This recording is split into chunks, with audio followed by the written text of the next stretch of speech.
KRLCBC വനിതാ കമ്മീഷന്റെ ആഭിമുഖ്യത്തിൽ ആനുവൽ സ്റ്റേറ്റ് ലീഡേഴ്സ് മീറ്റ് സമന്വയ 2026 എറണാകുളത്തെ സെന്റ് തെരേസസ് കോളേജ് ഓഡിറ്റോറിയത്തിൽ നടന്നു.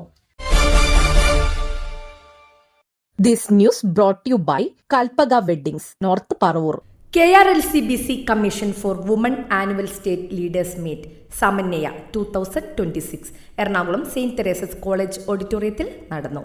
രാവിലെ 9:30 രജിസ്ട്രേഷനോടുകൂടി തുടക്കം കുറിച്ച പരിപാടിക്ക് വനിതാ കമ്മീഷനെ കുറിച്ചുള്ള സെക്ഷൻ, സംസ്ഥാന നേതൃമത്സരം എന്നിവയ്ക്ക് ശേഷം നടന്ന വാർഷിക ലീഡേഴ്സ് സമ്മേളനം വരാപ്പുഴ അതിരൂപത സഹായമെത്രൻ ആന്റണി വാലുങ്കൽ ഉദ്ഘാടനം ചെയ്തു. പലപ്പോഴും വിശുദ്ധ ഗ്രന്ഥത്തെക്കുറിച്ച് ചർച്ച ചെയ്യുമ്പോൾ വിശുദ്ധ ഗ്രന്ഥത്തില് സ്ത്രീകൾക്കുള്ള സ്ഥാനം പുരുഷന് പിന്നിലാണ് എന്നുള്ള ചിന്ത സ്വാഭാവികമായി പലരിലും ഉണ്ടാകാറുണ്ട്. ഒരിക്കലും അങ്ങനെയല്ല. വിശുദ്ധ ഗ്രന്ഥത്തിൽ ഉൽപ്പത്തി പുസ്തകം നാം 1-ാം അധ്യായത്തിൽ വായിക്കുന്നുണ്ട്. ദൈവം തന്റെ ഛായയിലും സാദൃശ്യത്തിലും മനുഷ്യനെ സൃഷ്ടിച്ചു, അവനെ സ്ത്രീയും പുരുഷനുമായി സൃഷ്ടിച്ചു.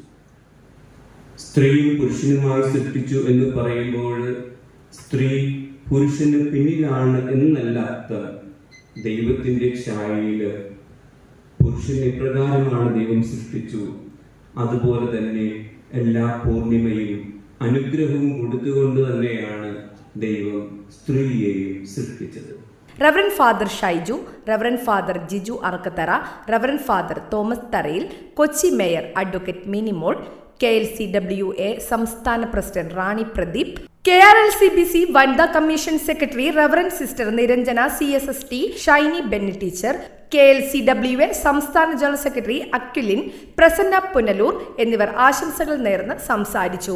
രാവിലെ നടന്ന വിവിധ മത്സരങ്ങളിലെ വിജയികൾക്കുള്ള സമ്മാന വിതരണവും ഏറ്റവും നല്ല അതിരൂപതയ്ക്കുള്ള ട്രോഫിയും വിതരണം ചെയ്തു. ന്യൂസ് ഡെസ്ക് നാട്ടുവാർത്ത, എറണാകുളം.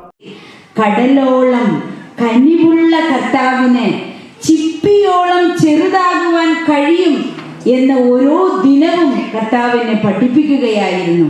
സർവം മംഗളമായി തീരുന്ന ഈ ഒരു ദിവസം പോലും അതിന് ഒരു ഉത്തമ ഉദാഹരണമാണ്. അഭിമാനത്തോടെ, അതിനുപരി ആനന്ദത്തോടെയാണ് ഈ എല്ലാ പ്രതിഭകളുടെയും മുൻപിൽ ഞാൻ ആയിരിക്കുന്നത്. കൂട്ടിച്ചേർത്തവരെ ഓർക്കുന്നു, കൂടെ നിന്നവരെ ഓർക്കുന്നു. ആഴമായ പ്രാർത്ഥനയിലൂടെ, ആഴമായ സമർപ്പണത്തിലൂടെ ഒന്നു ചേർന്നവരെ ഓർക്കുന്നു. എല്ലാവരെയും ദൈവം അനുഗ്രഹിക്കട്ടെ. ക്രിസ്തു നാം നടക്കേണ്ട പാതയും പാധേയവുമാണെന്ന് തിരിച്ചറിഞ്ഞുകൊണ്ട് ഈ വേദിയില് പ്രാസംഗികരായി കടന്നുപോയ ഓരോ വ്യക്തിത്വങ്ങളും പലതരം കാര്യങ്ങളും നമ്മളെ ഓർമ്മപ്പെടുത്തുകയായിരുന്നു.